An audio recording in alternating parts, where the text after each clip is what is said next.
AITA for inviting my nephew to my wedding despite his estrangement from my brother? Story 1.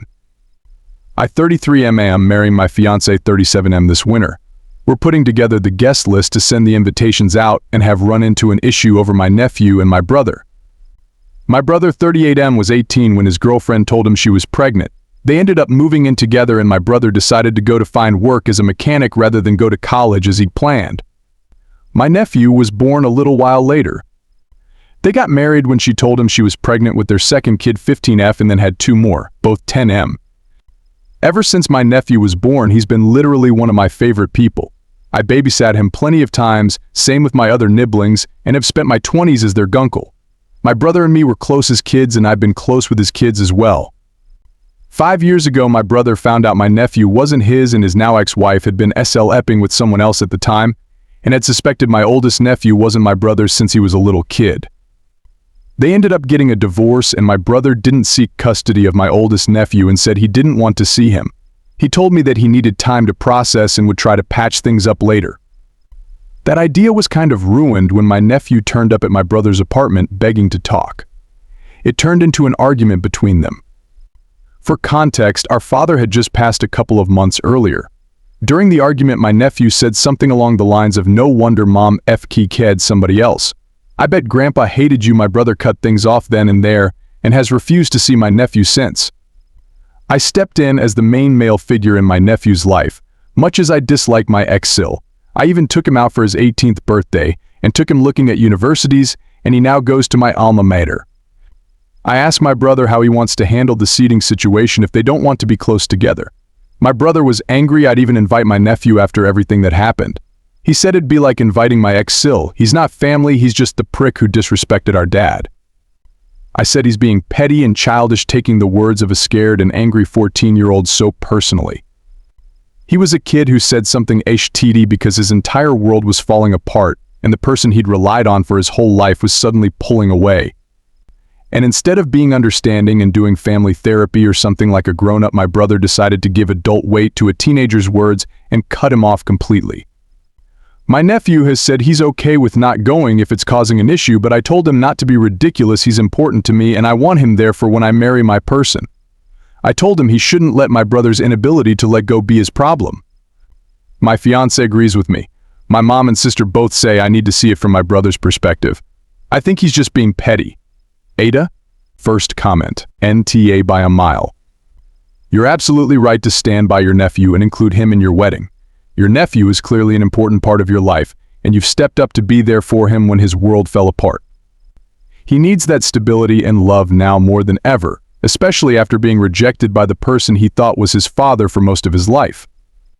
Your support likely means the world to him, and excluding him from your wedding to placate your brother's grudge would only add to the pain and rejection he's already experienced. Let's break this down.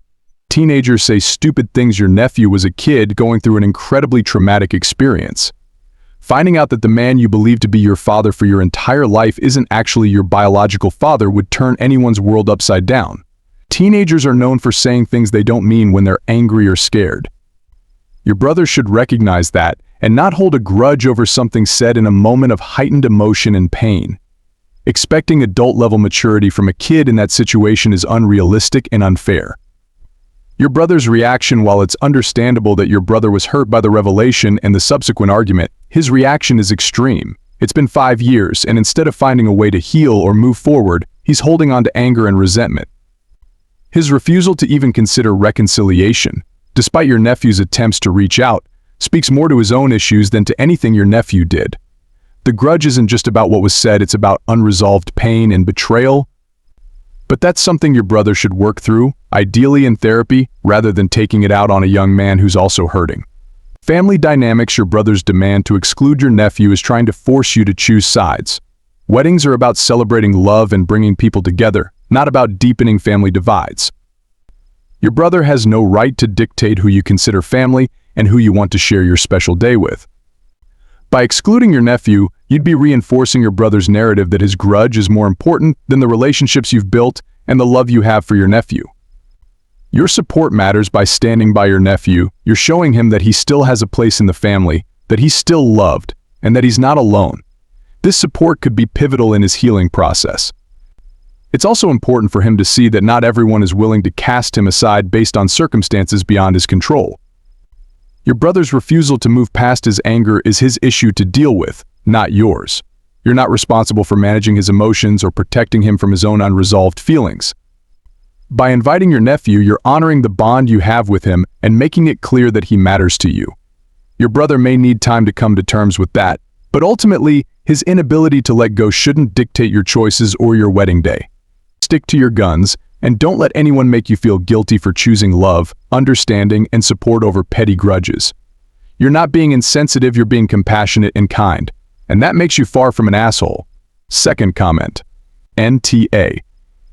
As always, you invite who you want and let them accept or decline. If you want your nephew there, invite him. If your brother is going to boycott your wedding because of that, it's his choice. Always assume everyone can get along for the sake of your wedding or other event. The person asking you not to invite someone is almost always the one holding on to a grudge and trying to force you to pick sides. You don't have to pick sides. They can either play nice for one day or they can stay home. As for the seating arrangements, it's clear your brother doesn't consider this person to be family, so you would seat the nephew at the fun younger people table. Unless your brother declines, then you can decide to seat nephew with family if that's what you think everyone would prefer.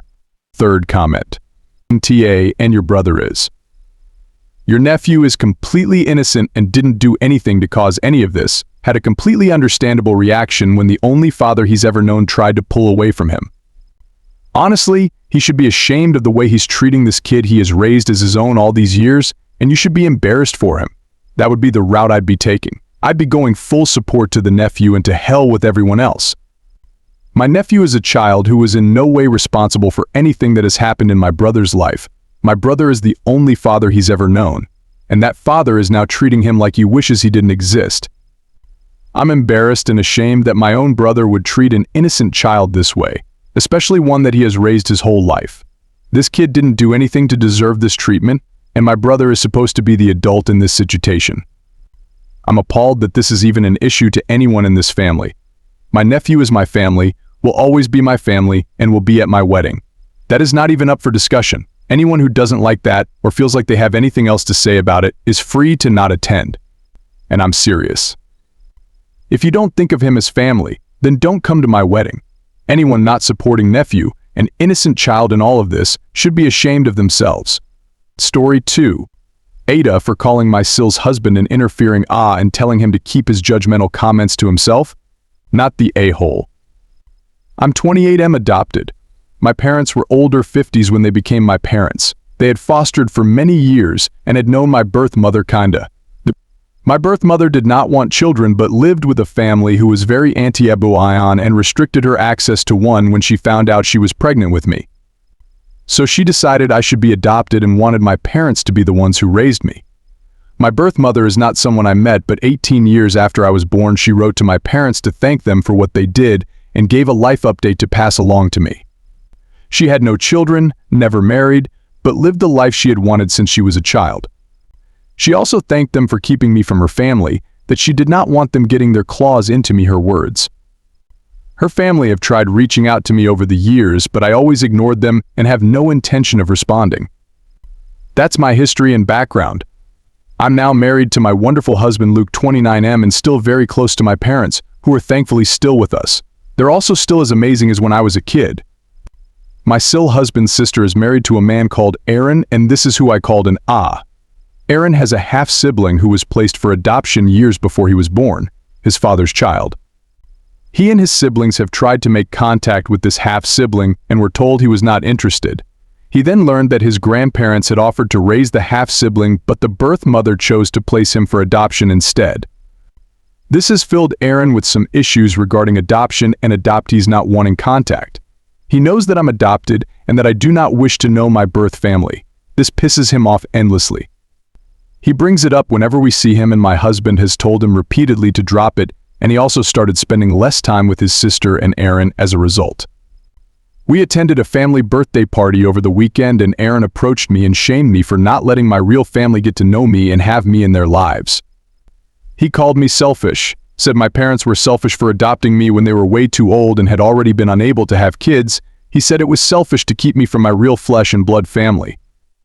He said he hoped my parents would rot in hell. I cut him off as my husband was trying to scold him, and I say trying because Aaron talked over him. But I called Aaron an interfering who needs to get help for his issues and leave the rest of us alone because he has no right to dig into other people's business, and I told him to keep those judgmental comments to himself because I won't stand for the disrespect of my parents. Aaron and my Sil are unhappy with all I said to him at the party. I think what he said is worse. But AITA? First comment. NTA, I think you know that answer already. It's none of his business. You're right, he needs to sort his own issues. Second comment. NTA, and I think it is understandable why some people would not associate with him. Third comment. NTA. Tell Aaron that next time will be worse. Your life is not his to rule and he should learn to butt out where he's not wanted.